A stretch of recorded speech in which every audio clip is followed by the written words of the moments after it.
that it's clear that the president was going to continue to attack him and Republicans were going to continue to attack him until Election Day. And so his response at the very most was lackluster about how long he took to respond. I do give him much more grace than you do because during the pandemic, there were extreme levels of fraud happening across the federal government and across local governments. And so I think that it's important to know that people are being prosecuted in Minnesota, but also federally because they took advantage of funds that were available during the pandemic when everybody was pretty much exacerbated and resources were all over the place and no one knew what to do.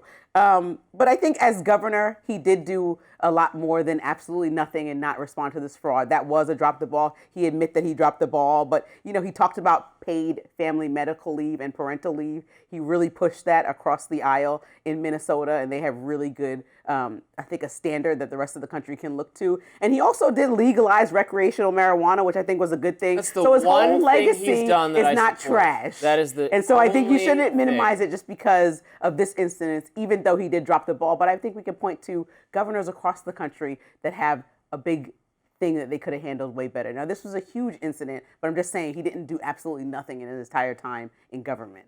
The COVID snitch line. And the snitch line, you just feel offended about that. But it's not the craziest thing in the world. I mean, if I was scared that my grandmother was going to die from you coughing on me, I might snitch on you, Robbie. I'm not going to lie. We would not have gotten along. We wouldn't have got along then because I want to save my grandma and myself, and you're coughing and not wearing a mask. I'm snitching. I ain't wearing a mask ever. No, if I had to travel and I was, for some reason, and you couldn't just stay home, and I was ill, I would wear a mask. But I will not wear a mask as a prophylactic measure because we're in part of some mass social experiment.